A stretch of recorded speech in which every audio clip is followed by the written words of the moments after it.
everybody. Welcome to Mandate 456 podcast. Hey, I'm sorry. I want to first real quick apologize. I wasn't on last week. I wasn't feeling well, but John and Lisa killed it on part one of A Purpose of a Man. And if you're watching on video, you can see our really cool swag. We've got the M456 sweatshirts, the hats, right? Journeyman. Things are happening that we can't even see, and we're excited. Exactly. Hillary is joining us, Mrs. McAlister, to discuss how cool men are and how we can't be men without our ladies, without our women literally putting things inside of us. And so I just want to start this way, and then I want you to go, babe. So my bride, Lisa, if you can see her, she's gorgeous. She's been teaching on this for years now. She would teach this for a week at a time at our leadership school in Spain. And it was probably the favorite week of the class because, you know, we've got a lot of feminism going on and women are being taught to hate men and that we're not equal and all this stuff going on. And then we've got a whole other side of a movement going on where men and women are realizing, man, we work together. We're equal. We're side by side. You know, Adam was broken in half and Eve was like taken from him. Wasn't some rib. We all have the same amount of ribs, shucking enough. It was a huge display of the Father going, I am going to have you guys walk side by side and bring kingdom to the planet. And if there's any better couple for us than John and Hillary, Absolutely. And then we're us learning from them and their young 40s and us getting old now in our mid to late 50s. Me anyway. I just started. I don't know what you're talking about. I'm just excited for the conversation today. So we know that Adam was born outside of the garden in the wilderness. Right. And that Eve was born in the garden, and that God waited to create Eve. And I want to talk about that first. I think it's hilarious that he couldn't have brought Eve before he had Adam name the animals, or you'd have been way too distracted. Like, I know. Let's just be real, right? Absolutely. Absolutely. I would have been like, wait, what about the woman? Like, see those boobies? Like, come on, what are we doing, God? So God literally made him name all the animals and do all this stuff. And then he brought the woman and said, this is very good. He knew it wasn't enough. Yes. Because being made in the image of God is knowing when to say enough. And he knew it wasn't enough to just Adam be alone. And so Purpose of a Man, part two, start us off, baby. Yeah, I just think we should start with the very basics in Genesis of the fact that the very first thing God gave Adam was his presence.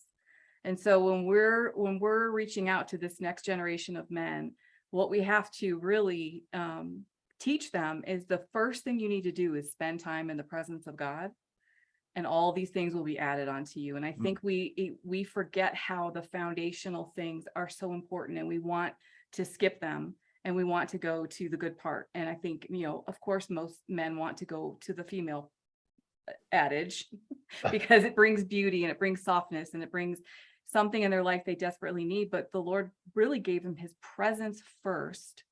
And it wasn't until after he gave him his presence and gave him the commands to name the animals and gave him work, which I believe Adam's work was his life calling. I think we can separate our work that we do because we need a paycheck and the work that we have to do because it's our actual calling. And then he gave him a woman. And so, John, you had some really good thoughts on why he waited to bring Eve into the picture. Well, it was, you know, and I got to put a disclaimer in there because I've been listening to Bama and Marty and these guys discuss Rabbi David Foreman. So I don't want to pretend like this just erupted, but everything in the Bible that I've been learning about, there's always like, well, why is it there? You know, what's the story? You know, Marty does a great job in saying, trust the story. God writes this story called the Bible and where we're living in now. And he's like, trust the story, trust what I've, like you said it enough, Gary, you know, he knew when to say enough is enough, you know, enough creating and put it in play. And so when we were talking, I just had the random thought. I'm like, well, if Eve was created later, was it the fact that God was giving Adam a chance? And it's just the question, was God giving Adam a chance to realize he needed Eve? He needed somebody to do this with. And I've never thought that question. I always had X, Y, and Z is Adam was created, and having a relationship with the Lord. He, first his presence with the Lord, and then he's working and he's doing these things. And then as it builds, and I never had the thought, well, maybe God was setting this up to see if Adam would understand that he needed help in this. And that was the most random thought that I had about it. I have not put in any education into it. So no. I mean, he says a couple things along that. It's not good for man to be alone, woman or man, right? And he was in the loneliness of the garden, so it was lonely. He's like, he needs a helpmate, is what Eve is called in the King James. So I think he absolutely, and we don't know how good things are until we don't have that, or we've never known that, and then we get it. Right. And that's what marriage is supposed to be. If a man's walking in his purpose, his marriage is going to thrive. When a man is out of his purpose and out of his passion, his marriage, a woman can't respect a man who isn't leading. It's true. So I love that thought and those thoughts around that. Yeah. And so maybe you don't realize what a gift something is unless you've lived without it. I was widowed at 25 and I'd been married since I was 19. And my love, respect, and compassion for my husband grew after he passed away, because there was a hole there that nothing else could fill, and the loneliness there that nothing else could fill. And it took me into 5 years of that before connecting with my last love. My appreciation for the presence of a man in a home was so heightened. I mean, just him showing up was a celebration for me, that my girls had the covering of man, they had the foundation of a man, because for those 5 years I did it. I wasn't a feminist in the way that I didn't love men or respect men, but I was in a way that I was totally on my own. I was the provider, the protector, and all these different things of my home while still trying to maintain my femininity. It was very difficult. I mean, the first thing I did when John died was I went and bought a truck. I upped my life insurance. I got 2 jobs. I just, the overwhelming responsibility that God never intended one person to carry on their own brought me to this place where I have such a deep love and respect for men showing up. Like, it's literally the presence of them and everything that they bring to the table that cannot be replaced by anybody else. It's only a man can carry that. And I think that's also where a lot of the frustration and anger is coming out right now, is because our roles are so different than they were for our great grandparents or even our grandparents. I think men are kind of feeling like, where do I belong? And what does society want from me? And what do women want from me? Because they want me to be very soft and feeling of their emotions, but at the same time, they want me to be a warrior who protects them. And they're mad at me for working too much, but they really want me to provide for them. And I think women have to take responsibility in this, how we talk to men, how we respond to men, and how we try to understand what their point of view is on the world. That came out, John, when we were talking about sarcasm, because I said, sarcasm is anger with a smile, which I didn't realize until I was in my late 20s, and I'd already done a lot of damage to a lot of people around me. But do you want to talk about that at all? What your thoughts were on that? Yeah, what you were saying. You started this podcast being a little sarcastic with Hillary, so I want Hillary to speak to this as well. Absolutely. You speak only because and you walk through that experience of it. I had a couple thoughts too. Part of me wonders, and I'm not a feminist. I'm not a woman. So I don't know necessarily understand from that point of view where these women are coming from, but it just makes me, like, when I think about God the Father and Jesus walking us through this, sometimes, like, as you were saying that, it spawns the question, is there something that I have inhibited, or men have inhibited in women for so long, that it is pushed to a point where it has to be an over exaggeration of this, and so, because they make a lot of good points. There's a lot of good points. Yes, there needs to be equality in the workforce. It needs to be the same. I know a lot of, like, my wife, she's running a intense her dance stuff, and I'm shocked by when I ran my business, I failed compared to her in preparation, time, the amount of X's and O's that you cross off. You don't cross off X and O's, but I use those two letters. That thought came in my head, but to the sarcasm, and Hillary she could do this because I had to walk out of a lot of sarcasm in my marriage, figuring out how to be okay without having, be okay in the feeling, be okay in the emotion, or maybe a better way to say is not be okay, but to sit in the emotion, sit in the feeling, and not have to broadcast it out in a different way, and not to lie about it. Does that jog any thoughts for you? When I say lie about it, kids come to us, kids know us, obviously my boys know me really well. Your kiddos know you, your boys and girls. And when we start to tease and be sarcastic, I noticed this a lot, and Hillary helped me with this a lot. And I'm wanting you to share about this, but I'm going to finish this thought. Dad, are you angry? No, I'm not angry. Clearly, whatever the situation that I'm teasing about or being sarcastic about, I am very much upset. I'm very much angry. And I cloud that in saying to my child, no, I'm not angry. And so I'm doing two things. One, I'm teaching my child that it's okay to lie, because they're asking me point blank something that they already know is true, but they're just needing to bounce this off of me and say, my heart is picking up on this. Is this true? And my response back to them is I'm saying, no, it is not true. So I'm lying to them. I'm telling them that they can't trust their heart because their heart is telling them something that is true that I'm doing. And then I lead them down a path of being hidden, because that's what is going on in that process of sarcasm and teasing. Now, and I'm getting ready to go on, but because you were the one that taught me how to do all that. Well, I was raised in my home. There wasn't sarcasm. So I really wasn't raised in a home of sarcasm. We had other things, right? Because we all have things, but that wasn't every one of family's them. dysfunctional. Right.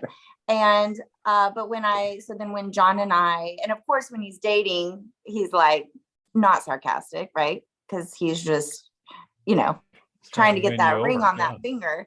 But then when we got into that first year of marriage, and all of a sudden I was in this sarcastic environment, and that's something that he was more raised in. That was something in their family, that now they're all walking out, and it's like there's like been beautiful restoration in that. But he would be sarcastic with me, and it was hitting something really unfamiliar in my heart, because I was like, okay, I think he's being funny, but I also think he might be really upset at me or trying to tell me something. And a lot of the times, because I'm so sensitive, I would start to cry, and he would get frustrated. He'd be like, I'm just joking. Why are you crying? And it was just hitting a really unfamiliar place in me, and it felt confusing. And I was already working so hard to try to figure out how I felt anyways, because that was, one of the things that I struggled with in my family, is not knowing how I felt about things. So I'm trying to sort this out. And then when it's being come out with like sarcasm that's being covered by jokes, it was confused. It was very confusing. And then he started to realize, oh, this actually hurts me also. And this has been a source of pain for me growing up. And then we've really had to walk it out. And what I find though, is when it's like there's a spirit over it, because when I'm around groups of people that spirit's on, I find myself wanting to be more sarcastic. And that's really not my nature. Yeah. And then when I'm around people that are just life-giving and just having a good time and, are honest about, then I'm in that. And so it's something that when I leave areas, I'm like, oh, that feels like that wasn't me. That wasn't it. Yes. This sarcasm thing. So, but it causes a lot of confusion. Yeah. It's interesting that you were saying that, because I was thinking about that, and when I was processing, when you asked me about sarcasm, and I was thinking, okay, Holy Spirit, how does this work into the purpose of a man?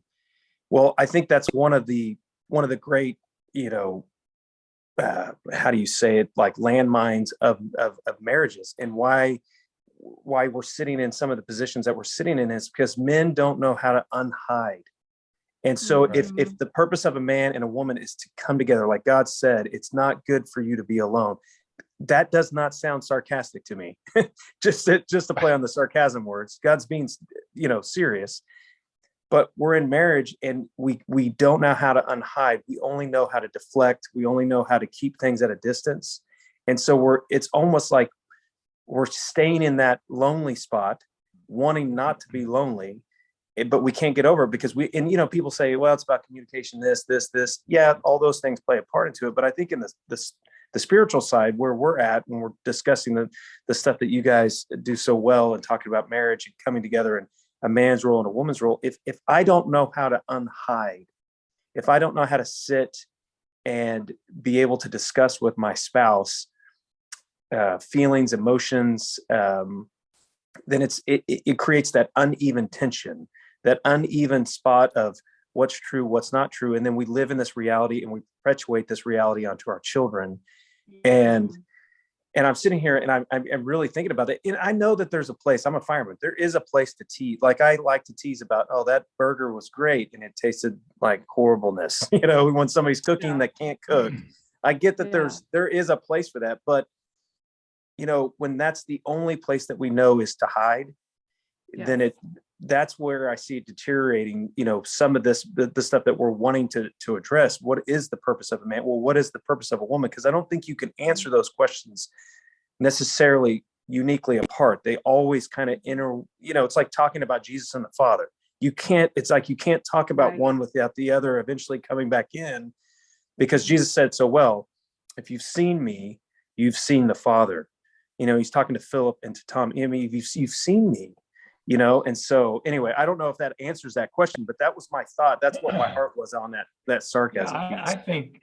I think what Hillary said is the best, because when I'm hiding and I don't even know it as a man, right? Most of us have no clue. I was just listening to this podcast, Wild Courage, and they bring men in and they won't let them define what they do for work or how much money they make, or like we do as men, we define ourselves by what we do. And then we try to hide behind that with other men. When we do that with our wives, with our spouse, or with our children or other relationships, and we code it in sarcasm, it's because we're hurting, we're rejected, we're afraid of how they're gonna respond or think, without even consciously thinking of that. And so a true purpose of a man is to be able to walk away from sarcasm and be able to be very real with everyone, but specifically our spouse, right? Which is very difficult to do if you don't feel safe. If you feel like someone is waiting to trash you verbally or make fun of you or put you down. And I know that as a young wife, that was like taking the legs out from my man was second nature to me. And it wasn't until my whole world was blown apart that I started really focusing on, wait a minute, what is his perspective? What is this like? And John and I were talking about, men are on this battlefield and women are a different kind of battlefield. And the respect of the battlefield that you're both on, and then creating a home where there's peace, which I know you guys have had to fight for, like we have, right? You are two dreamers that came together. You're two visionaries that came together. You've become heart people, and John's in a very he's in a very masculine world where you gotta, like, he's all warrior all the time, right? And then Hillary is in this discipleship world. I'm wondering how you guys have learned this dance of respecting each other and seeing things from the other person's perspective. No pun intended, by the way, on the dance thing, Hillary. Yeah. So go ahead. Well, something that hit my heart while you guys were talking is it's like, I think we could have come at this and just, because I was somebody that, it's like what John and I's issues, he brought them together because we were going to use each other to work through those issues, which was really, actually, when I look over it, I'm like, wow, that's like so beautiful, but it also in times was painful and still can be. And also it could have gone the wrong way had we not had the right people speaking into our life and into our marriage. Things could have looked differently. But as far as like the sarcasm thing, I feel like what God was wanting to bring out in John is, John, I want you to be known. And I want you to be heard, and I want you to be seen, and I want you to know that you're safe in those things. Yes. And so that's what he was trying to provide for John through me. For me, my voice was so shut down. I still struggle standing up for myself. I still struggle with getting angry. I still can be so moving towards. And what he was saying in me is, you have a voice that deserves to be heard. Your hurt deserves to be heard. Your anger deserves to be heard. And I am going to give you an opportunity to start voicing it, because there's going to be things that are going to come at you that are uncomfortable to you. And you're going to know that they don't sit right with you. And you're going to have to do something about it, or it's going to start affecting your family and your life and your marriage. And so in those two worlds, I mean, God like so beautifully put us together, because we're so different in so many of those ways. And again, it could have gone really wild and like not Yes. good, right? But by the grace of God, and I still sometimes am like, Lord, I can't believe that you did this for us. He put the right person in our life to disciple us and to walk with us and to show us this is the iron sharpens iron. And this is the beauty that Exactly. can come out of this tension, is that you can actually have a voice that's heard, and you can actually be seen and know that you're safe. Wow. So I just like Yeah, want to that's really encourage good. people with that. If they're looking at their spouse and they're like, gosh, this is so opposite, maybe it's Exactly, because yeah. there's something else God's wanting to do in that. Oh, And oh, that's can what we I say all share the some? time. Oh, Yeah, go ahead. go ahead. No, go ahead. I totally interrupted Oh, you, I was just Lisa. gonna say, we just say all the time that like, you don't stop at 5 years, don't stop at 10 years, because you do want to marry someone that is different than you, because if you surrender to it, both parties surrender to it, you're going to grow. If there's no conflict, I get nervous when young couples that are engaged, like, we've never had a fight, we never disagree. I'm like, oh my God, how boring. Like, how are you going to grow as a person? Like, but I didn't love the conflict. I didn't love the pain. I didn't love what was, I was sure that I was perfect and he was the issue. And I think that what we do now is we encourage people to, well, they're toxic. You got to get out of this. We have all these names for everything, thinking, well, maybe you both have growing to do. And it is going to take someone of the opposite sex, of the opposite personality, of the opposite gender, all these different things to bring that out in you. And if you keep surrendering to what God's trying to teach you about yourself, and you keep going back to your heart, I think that that's how we have really amazing marriages. But people give up pretty quickly. Well, and let me just say this, John, before you go, is I think that's why boys aren't getting married, Yeah, right? They have not seen it they don't done want well. the fight. They've seen the sarcasm, the silence from their dads. They've seen their moms having to control and manipulate and run the household because their dad doesn't, that absentee father or no father at all. And so for a purpose of a man, now they're going, wait a minute, why would I even do that? Like, why would I even get married? I've not seen it done well. Yes.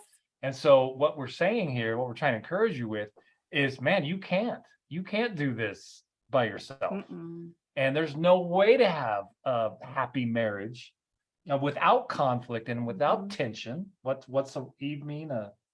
The strength that The opposes. strength that opposes. We hate that as men when that strength comes against us and they're going to expose us and we freak, right? I was just dealing with a situation the last 2 days where I'm just on the phone constantly with this young, high-powered couple, but they don't know how to fight fair. They don't know how to allow conflict to create intimacy because they've never been discipled in it. They've never seen it. And so, Hillary, give us a quick, John, I want you to go, but Hillary, I want you just to speak into what people have done for you guys that helped you guys. So wait a minute, we can get through this. We've got to address this issue, but we can do this together. Well, the first thing that just dropped into my heart that was done, and we were actually talking about this, is I think the first initial thing for me that was absolutely the most healing thing for me as a woman, but it just as a person, I don't even think it had to do with being a woman. I think it was just a human, and the way that that I was is sitting with John Smeltzer, and he was the first person that listened. He just listened, and after I left my first week intensive with him, and I was like, I feel entirely different, but he didn't really say much. And we got to sit with a lady, not last week, And we left and I was like, wow, John, like you were so safe for her. And he was like, I don't feel like I really said much. And I was like, that was what was so beautiful about it, is she sat with a man that listened.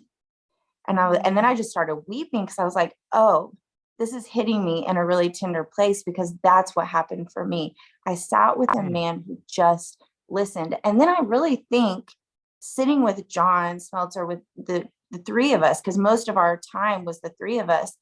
And I think actually just John Wayne watching John Smeltzer sit and listen to me was probably more of a teaching than either of us realized. And then me listening to John value John Wayne and help him find his identity and speak out the truth of who he was. And I saw him speaking that life into him. And then I saw him tenderly listening to me. And so he was doing for us what we really needed to be doing for each other.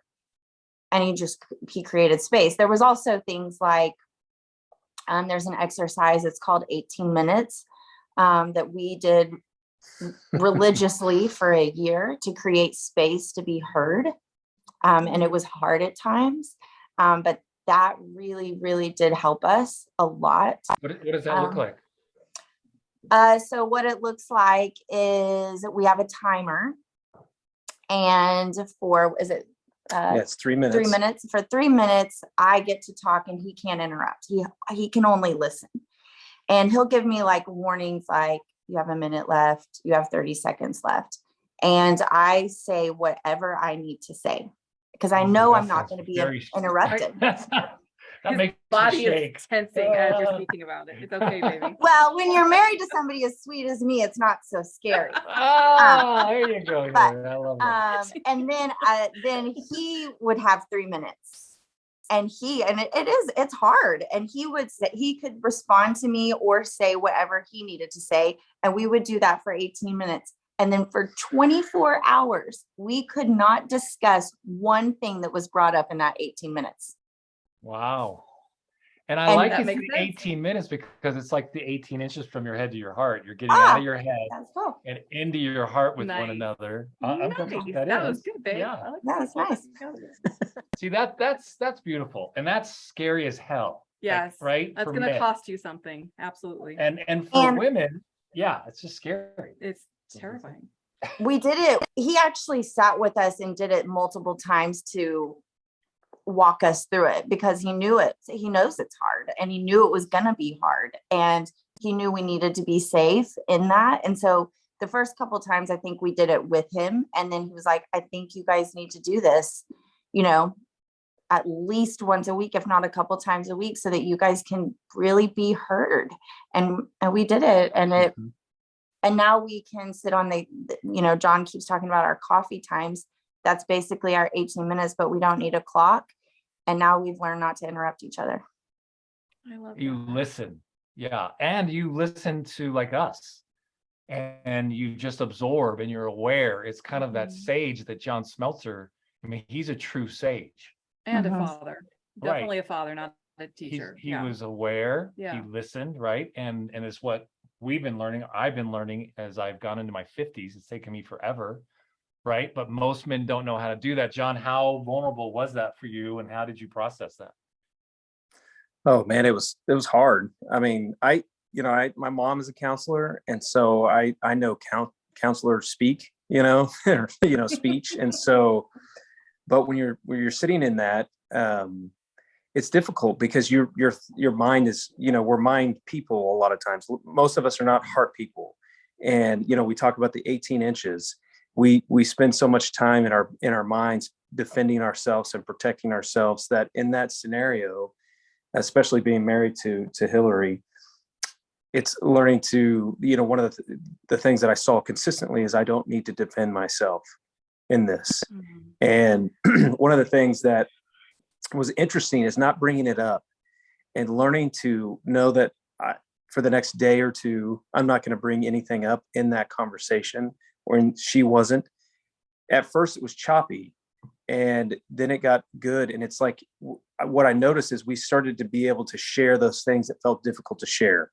We were able to speak out. And then the other thing I noticed through it, is when she would go for 3 minutes, I would spend the first minute of my time addressing some of the things that she had said, because it's my turn to talk. So I can bring those things up and I could ask my questions, or I had thoughts about certain things, and then she could respond and clarify if that's not correct, what I was hearing or what I was perceiving.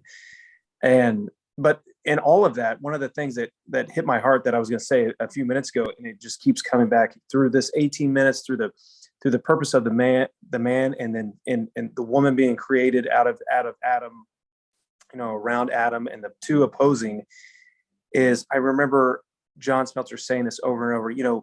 Relationships are great, but when you get married, a lot of times there's a struggle because we don't realize that the covenant is only kept by Jesus. Jesus is the only one that ever kept the covenant, and he's the only one that can keep the covenant. And that has brought a lot of relief, that when I'm failing in the 18 minutes, or when I'm failing in my sarcasm, or when I'm failing, because I fail a lot. I'm a major failer. I majored in Most failing. men are, they just don't like to admit it. Yes. Most humans are. Right. Yeah. Yes. Jesus in his faithfulness has always brought me back to that statement. I can keep the covenant, and I will keep the covenant. And it's something I see when couples are dating and they live together and it's easy. Yeah, it's easy. You're not in covenant yet. You're acting like you're in covenant. You're courting like you're in covenant. But as soon as you say, this is the woman that I'm going to grow old with and love with my whole heart, like I love myself, I'm going to love her the most. I'm going to cherish her the most. She is the pearl, this whole, the whole imagery. That is, the covenant is only kept. Jesus does that. I mean, and I don't ever want to skip that, because it's impossible to do it without Jesus. So you're saying, so he keeps the covenant for us. Is that what you're saying? Like, there's no way I can fully love her, fully live in covenant, unless it's God doing that through me. And even loving myself, it's God loving God. It's not some mystery. Like, I can't love myself and my failures and my shortcomings and all my stuff, and when my kids aren't talking to me or whatever, right? God has to love God in me for me to even love myself. And I think that's what you're saying with covenant, which is really powerful. Okay, we're going to do a part 3. Yeah. Because this is good. But I want, Lisa, you've written these devotionals. They're on the app, jointhejourneyman.com, by the way. Lisa's devotionals are all there. We're going to jump into some porn addiction stuff in our next series. But you've been writing these devotionals for men. Yes. And why are you so passionate about this? I just have such heart and compassion for men. I don't see them as bad. I don't see them as dark. I think that they are, when God looked at what he created, he said it's very good when he created humankind. And that's male and female. And I would love to swing the pendulum, like you were saying, John. We always go way far to the other side. I live my life to empower women. I want Hillary to be the best that she can be. I ask the Lord all the time if she needs a word of encouragement, if she needs a hug, if she just needs me to listen. I believe in her with my whole heart.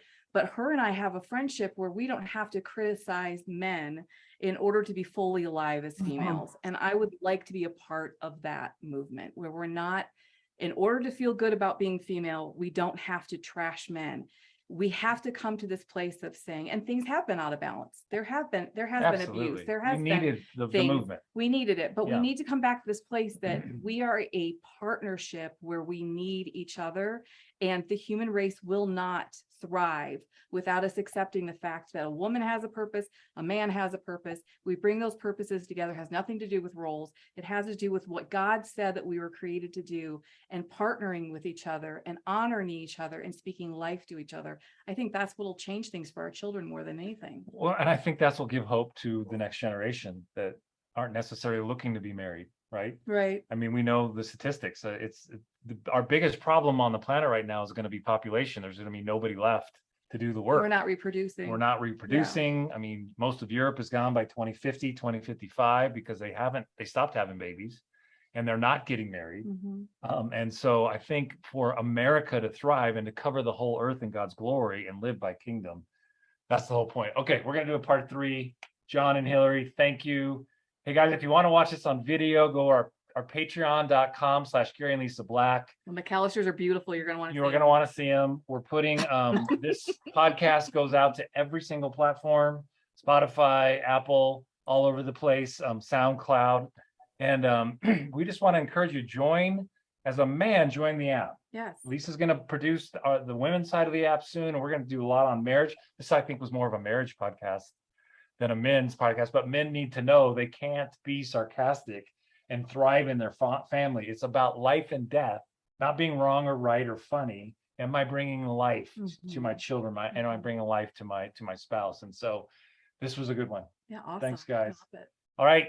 Thank you, guys. We'll hit you with part 3 soon. God bless you. Let's see. You just need to keep those like on a string